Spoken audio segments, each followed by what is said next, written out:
Om Ajnanatimirandhasya Jnananjanashalakaya Chakshurunmilitam Yena Tasmai Shri Gurave Namaha.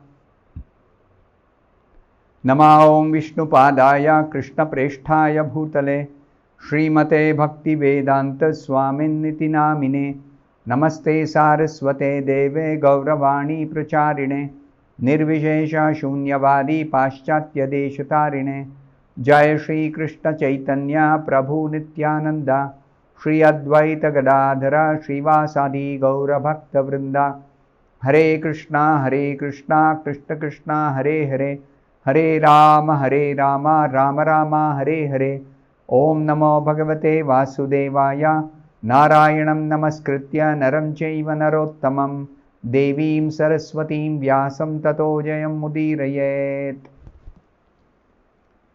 In this session, we continue to discuss from the 9th and 10th verses of the 19th chapter of the first canto of Srimad Bhagavatam. This is part 8 of the discussion. This is the last session in which we will complete the discussion on these two verses.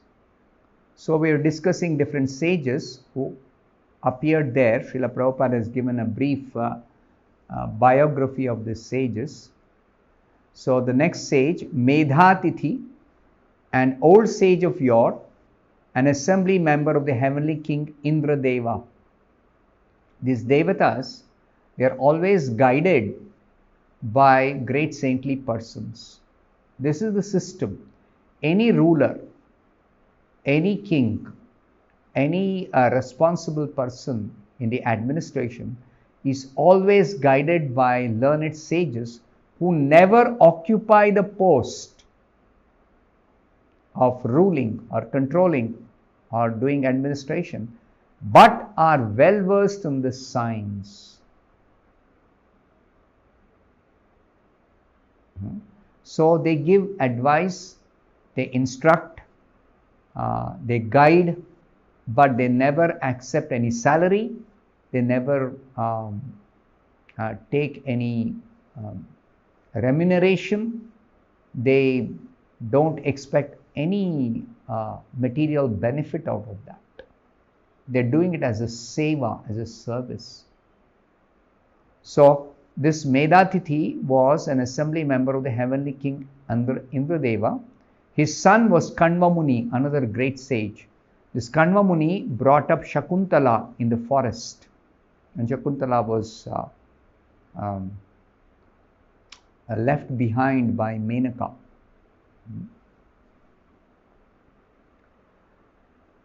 This Medatithi was promoted to the heavenly planet by strictly following the principles of retired life or Vanaprastha. Following the Varnashrama Dharma is very, very beneficial for elevation to the higher status in life. Of course, the ultimate goal of such elevation is to come to the point of achieving ultimate liberation by going back to Godhead. But those who adopt the gradual process of elevation of consciousness, they have to gradually go from the earth planet to the heavenly planet to the still higher planet, still higher planet, still higher planet. Bhuloka, Bhuvarloka, Swarloka or Swargaloka, Maharloka, Janaloka, Tapoloka, Satyaloka. This is step-by-step elevation. But the Bhakti Yoga process is directly go back to Godhead by completely concentrating one's attention on Krishna alone. This is explained by Krishna in the 8th chapter. That one who remembers me alone at the time of death. Such a person, when he quits the body, he directly attains shelter at my lotus feet in my personal abode.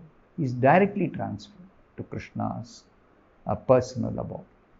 So those who don't know about this Bhakti Yoga process, or those who are not having the guidance of a spiritual master who's expert in Bhakti Yoga, Such people have to follow the gradual process of elevation. The other process of jnana, karma, ashtanga yoga, hatha yoga, so many other, sankhya yoga, so many other yoga systems are there for the gradual process of elevation. Next, Devala, a great authority like Narad Muni and Vyasadeva. His good name is on the list of authorities mentioned in the Bhagavad Gita. Arjuna, when he acknowledges Krishna's position as the Supreme Brahman, Param Brahma, Param Dhama, Pavitram Paramam Bhavan, Purusham Shashwatam Divyam, Adidevam Ajam Vibhum, Ahustvam Rishayas Sarve, Devala Rishi, Naradas Tatha, Asito Devalo Vyasaha. So Arjuna is citing that Krishna is accepted as the Supreme Brahman, the Supreme Personality of Godhead, by many great saintly persons who are authorities in Vedic knowledge. Narada, the foremost authority. Then Asita, Devala, Vyasa. So Devala's name is mentioned as one of the authorities by Arjuna, who all acknowledge Krishna is the Supreme Personality of God. This Devala Rishi, he met Maharaj Yudhishthira after the battle of Kurukshetra.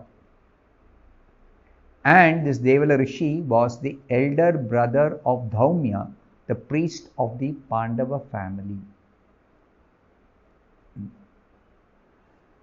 Like the Kshatriyas, he also allowed his daughter to select her own husband in a Swayamvara meeting. And at that ceremony, all the bachelor sons of the rishis were invited. Next, Gautama, one of the 7 great sages of the universe. In every universe, there is a position of Sapta Rishis. They are elevated to that post. They have their own planet in the upper part of the universe, Saptarishi Mandala. It's called Saptarishi Mandala. And Gautama Rishi is one of the Saptarishis. Sharadvan Gautama was one of his sons. Now, Srila Prabhupada clarifies one very important point. Persons in the Gautama Gotra today are either his family descendants or in his disciplic succession. Like those in the Vedic culture, they say, to which Gotra do you belong? To which lineage? Lineage of ancestors. So, those belonging to Gautama Gotra, generally a Rishi's name is associated with the Gotra. Gotra means descendant of a particular sage. So, 2 kinds of descendants. Those who are family descendants are the Brahmanas. Just like Gautama Rishi, he had his sons, and his sons had their sons, their sons, their sons, their sons. Like that, in the Brahmana lineage, present day Brahmanas who are actually Gautama Gotra descendants, they are coming from the Gautama Rishi himself as their as the descendants. And those who are Kshatriyas and Vaishyas who claim to be of Gautama Gotra, they generally are having Gautama Rishi as their priest, as their preceptor, as their guide and saintly teacher. So 2 kinds of descendants, those in the disciplic succession who follow Gautama Rishi, and those who are family descendants, seminal descendants, and the descendants who are having the spiritual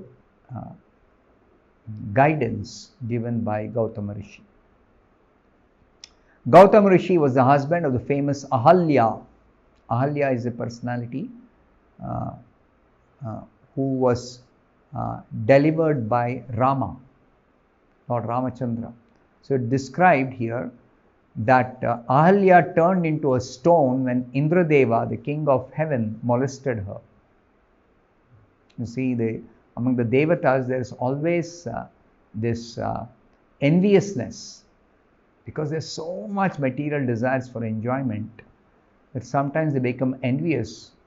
Ahalya was the wife of Gautama Rishi, but because Indra wanted to enjoy with her, because she's a chaste lady, she will refuse to satisfy Indra. Matruvat paradareshu, this is the instruction in the scriptures, that another's wife should be respected on the level of one's mother. So where is the question of enjoying? So similarly, Indradeva, he should not have even approached the wife of Gautama, Ahalya, even though she might have been very beautiful. But he nevertheless approached her. When she refused, he molested her. He forced her. So then she, by her chastity, she turned into a stone so that Indra could no longer do any more harm to her. And then she was delivered by Rama. When Rama touched her, she was delivered. When Rama was in exile, Ahalya was delivered by Lord Ramachandra. Gautama was the grandfather of Kripacharya, who was one of the heroes of the Battle of Kurukshetra. Kripacharya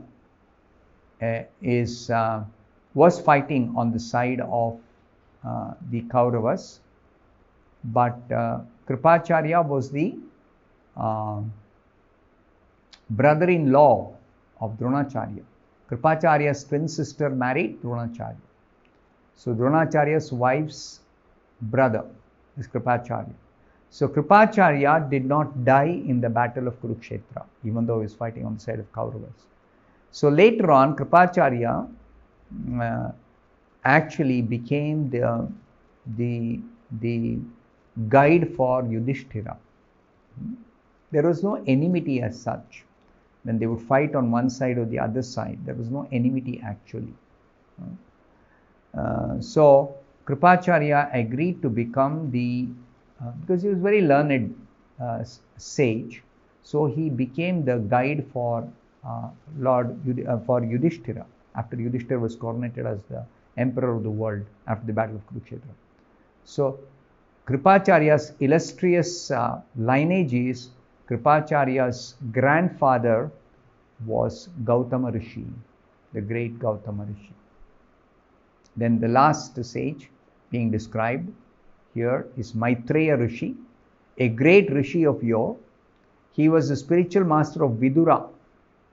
In fact, most of the Bhagavatam, a good portion of the Bhagavatam, is describing the conversation between Vidura and Maitreya, which is cited by Shukadev Goswami. When Shukadev Goswami was speaking the Bhagavatam to Parikshit Maharaj, to answer some of Parikshit's questions, Shukadev Goswami would cite a similar question was asked by someone else in the past. This is called Parampara system. Nobody has to manufacture any answer for any question.